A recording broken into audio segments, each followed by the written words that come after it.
Alors, direction Lyon à présent, où nous allons retrouver Marie Garcia Ariza. Elle a 45 ans et elle est considérée comme une senior dans le monde du travail. Aujourd'hui, elle a décidé de plaquer son travail pour une expérience toute nouvelle. Elle va collaborer avec 2 startups.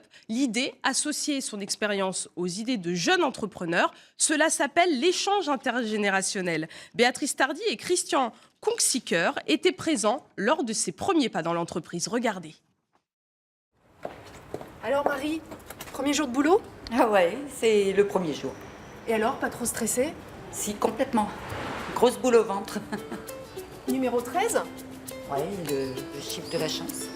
c'est parti. On y va.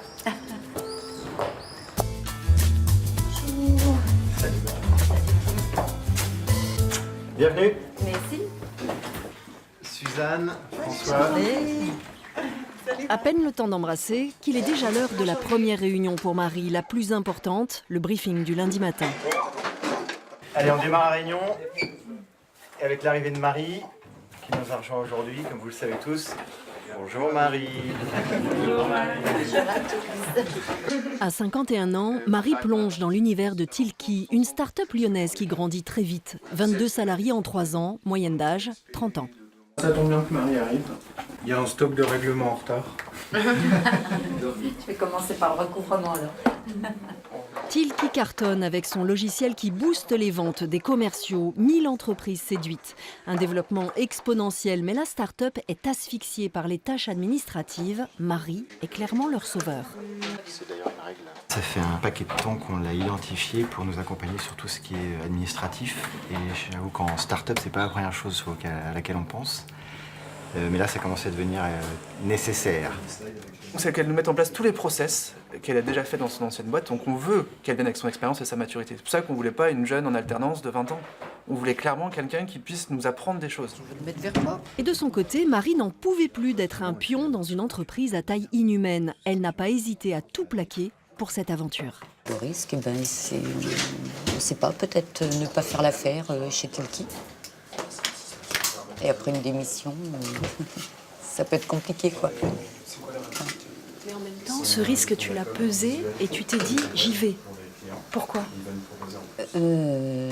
Parce que l'ambiance au travail, pour moi, est essentielle. 3 jours chez Tilki, 2 jours chez Sido, une autre start-up dans la même rue. Voilà, j'arrive dans ma deuxième boîte. Ici aussi, Marie est attendue. 2 start-up qui lui font un temps plein. Mais c'est déjà l'heure du déjeuner. Et dès qu'il fait beau, tout le monde se retrouve pour pique-niquer. Nous, on va l'accueillir comme on sait faire. En plus, elle a l'air quand même d'être jeune dans sa tête. Et il va falloir l'être, car la jeune recrue vient d'apprendre qu'en septembre, elle fera de l'apnée en Méditerranée. Tous sont déjà restés sous l'eau plus de 2 minutes sans respirer. Tu te doutais qu'effectivement, en rentrant dans une start-up, tu risquais d'avoir ce type de proposition? Absolument pas. Non. On lui a pas tout dit non plus. Hein, on va y aller au fur et à mesure. Et oui, Marie, c'est ça l'esprit start-up. Et en Pays de la Loire, il y a un lieu propice au travail, c'est la cantine numérique à Nantes. Elle regroupe différents entrepreneurs qui ont des idées et souhaitent développer des projets. Pour parler de ces structures, nous accueillons Benjamin Casseron.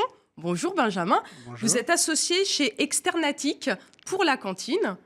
Et j'aimerais savoir si au sein de la cantine, le partage d'idées et le travail en communauté intergénérationnelle est aussi similaire chez vous, en fait. Exactement. En fait, cette idée de partage avec, entre guillemets, des seniors, on est tous le senior d'un autre. Hein. Moi-même, à 33 ans, je suis senior vis-à-vis d'une personne de 25 ans. Mais en tout cas, ce partage existe et existe de plus en plus. Les startups sont amenées de plus en plus à faire appel à des expertises. Et ces expertises, on les a souvent via le nombre d'années d'expérience. D'accord, et les startups en général, ce sont des jeunes qui se lancent et ils vont chercher des compétences chez les seniors. Exactement. C'est ce que vous voulez dire aussi. Tout à fait. Donc en fait, on voit beaucoup de créations d'entreprises, de personnes qui ont 25-30 ans. Elles ont besoin souvent de rassurer. Rassurer, pourquoi? Parce que ce sont des sociétés qui ont des croissances fortes, mais qui ont besoin de financer ces croissances parce que le chiffre d'affaires n'arrive pas tout de suite.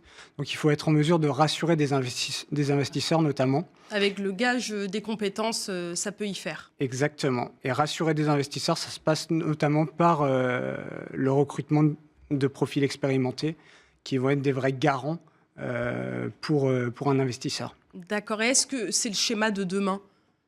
C'est le schéma de demain, c'est déjà le schéma d'aujourd'hui. Mais oui, en tout cas, il y a un vrai potentiel parce qu'on voit qu'il y a un senior, une personne de plus de 55 ans sur 2 qui est au chômage aujourd'hui. Donc il y a un apport d'expertise et un transfert d'expertise qui est à faire vers les startups. Donc là, il y a un vrai potentiel en effet. Est-ce qu'il y a des aides qui existent pour embaucher un senior ?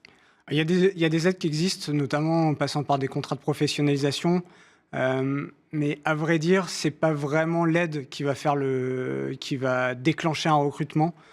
D'ailleurs, la plupart du temps, les startups ne sont pas forcément. Elles prennent des risques finalement. Elles prennent un budget pour. Exactement. Car elles savent qu'il y aura des retombées derrière. Exactement. C'est une approche qu'on appelle héroïste, c'est-à-dire qu'on va attendre un retour sur investissement lié à un recrutement.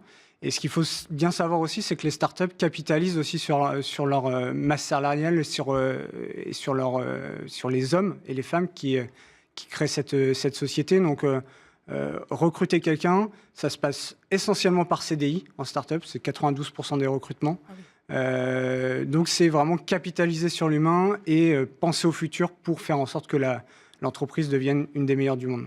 Et rapidement, est-ce qu'au sein de la cantine, il y a eu un projet du même type, c'est-à-dire une senior qui a intégré une start-up de jeunes entrepreneurs ?